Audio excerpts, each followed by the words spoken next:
ඔබ දන්නවා එයට පූර්වාදර්ශයක් දෙමින් මෙවැනි වැඩසටහන් ඔස්සේ මාර්ගෝපදේශය දෙමින් ජාතික නාලිකාව වශයෙන් මහත් වගකීමෙන් ඔබ සෞඛ්‍ය මත සංරක්ෂණය කරන්නටයි අප මේ සූදානම සිටින්නේ. ඔබ දන්නවනේ ඉපදීම සහ මරණය අතරතුර කාලය ගත්තොත් අපේ ජීවිතේ විවිධ හැඩතල ඔස්සේ අපි ඉපදුනත් විවිධ අවස්ථාවලදී ඒ රූප ලාවන්‍ය අපේ ගිලිහෙන අවස්ථා තිබෙනවා. නමුත් එයට වෛද්‍ය විද්‍යාව සහ තාක්ෂණය හොඳ ක්‍රමවේදයන් සහ මෙවලන් ලෝකෙට ඉදිරිපත් කරලා තියෙනවා. අද අපි එහෙනම් ඒ ගැන කතා කරමු. මොකද සුන්දරතාවය ගොඩාක් වැදගත්නේ ජීවිතේට. ඔබ දන්නා හිතවත් වෛද්‍යතුමෙක් තමයි අද මේ වෙදිරිට අපි කැඳෙන්නේ.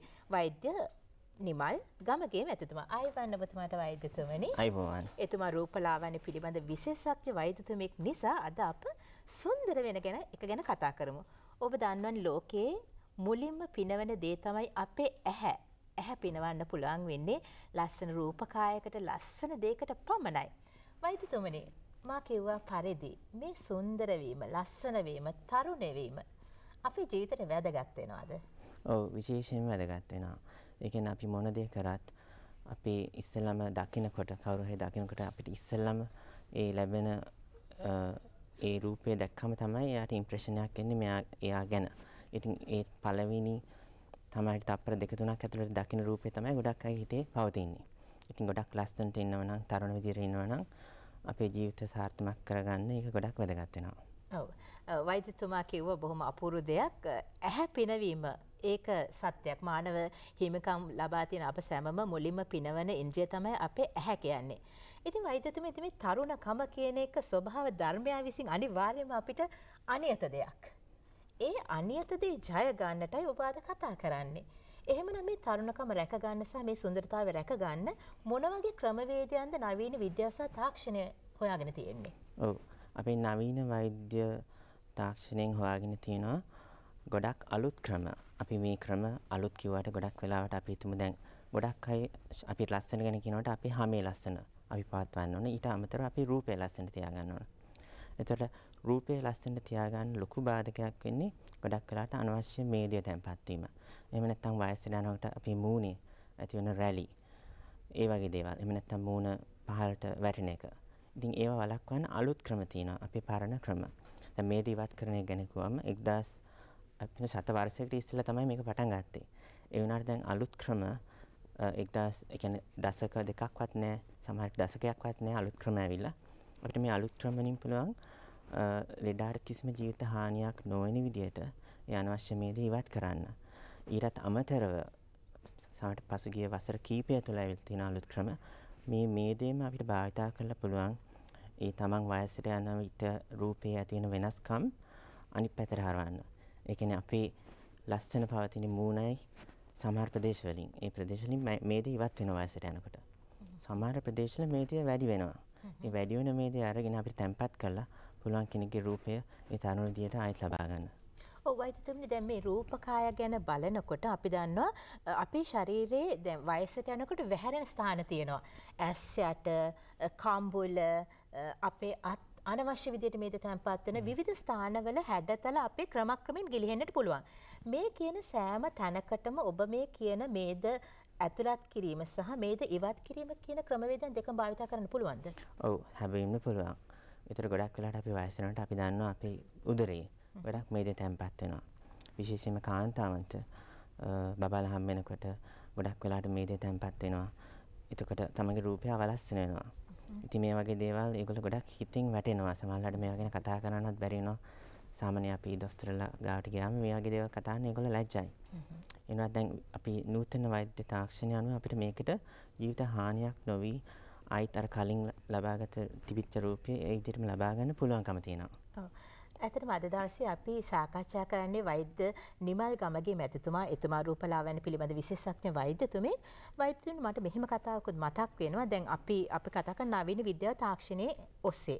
දැන් ඒ தත්ත්වයට අපිට පිවිසෙන්නට පෙර ආතුව අප යම් දෙයක් අපි චර්යාව පිළිබඳව අවබෝධයකුත් අවධානයකුත් යොමු කරොත් අපිට මේ தත්ත්වය පාලනය කරන්න හැකියාවක් තියෙනවද නැද්ද? ඔව් හැබැයිම පුළුවන්. අපිට පුළුවන් තරම් අපි මානසික ගන්න ඕන. අපි සෞඛ්‍යදායක විදිහට අපි පෝෂණය ලබා ගන්න ඕන. අපිට අවශ්‍ය කරන ව්‍යායාම කරන්න ඕන. ඒතර අපේ සෞඛ්‍යයට හේතු අහිතකර දේවල් වලින් අපි ඉවත් වෙන්න.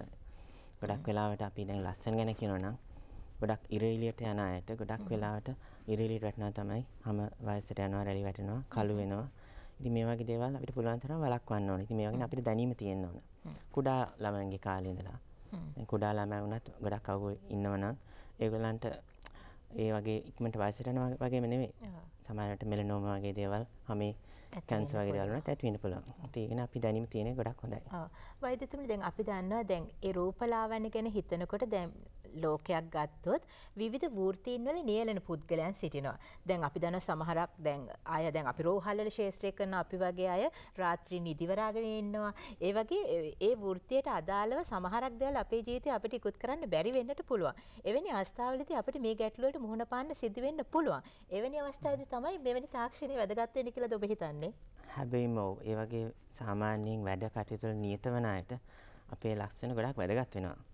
මොකද අපි අනිත් අයත් එක්ක හැමදාම කතා බහ කරන ඒ රස්සාවක් නම් ඉතින් අපි ලස්සනට ඉන්නම ඕන. ඉතින් ඒ වගේ දේවල් වලට අපිට අලුත් තාක්ෂණයෙන් ඇවිල්ලා තිනවා හැම ලස්සන තියාගන්න පුළුවන් ලේසර් ක්‍රම.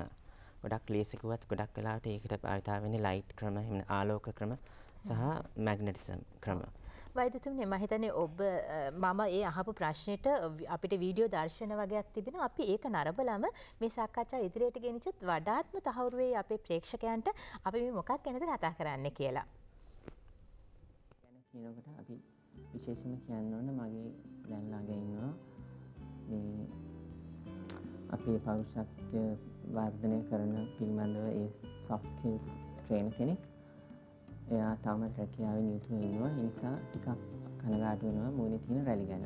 ඉතින් මේ රැලි වලින් විශේෂයෙන්ම කියන්න ඕනේ මේ එක රැල්ලක් අපි ඒකට කියනවා nasolabial fold. ඒක නාසයේ ඉඳලා කට ළඟට එන රැල්ල.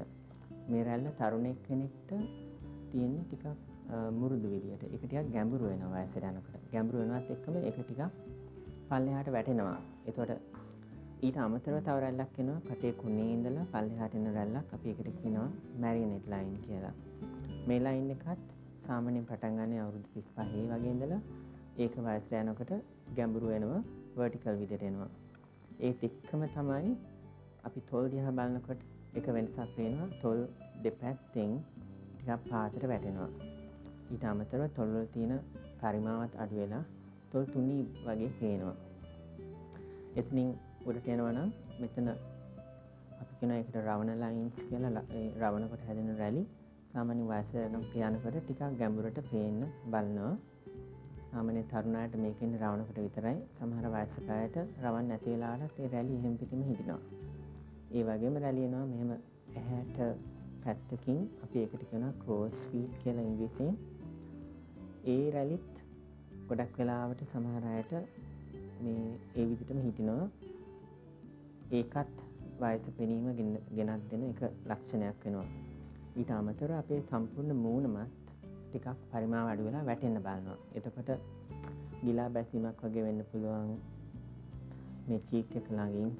ඊට අමතරව මේ මූණේ හැම වැටීම නිසා දැන් අපේ ජෝ ලයින් එක ගත්තම ඒ ජෝ ලයින් එක සාමාන්‍ය තරුණ කෙනෙක්ට කෙලින් තියෙන එක වයසට යනකොට ටිකක් මෙතනින් පල්ලෙහාට එනවා මැදින්. අපි ඒකට ඉංග්‍රීසියෙන් කියනවා ජවුල් කියලා. ඊට අමතරව කියනවා නම් ගොඩක් අර මේදය තැම්පත් වෙනවා අනවශ්‍ය තැන්වල. ඒකට ඩබල් චින් වගේ එන්න පුළුවන්. මේ මූණේ හැම දෙයක් අපිට පෙන්වන්න කරන්නේ. උනාට ඒකත් වයසට යෑමක් වගේ තමයි පේන්නේ. ඉතින් අපි කොහොමද නූතන වෛද්‍ය විද්‍යාවෙන් මේ වගේ මහලු පෙනුමක් තියෙන මූණක් තරුණ විදිහට ගන්නෙ? මම හිතන්නේ ඔබට මනාව පැහැදිලි වෙන්නට ඇති මේ සත්කාර ක්‍රමවේදයන් අපි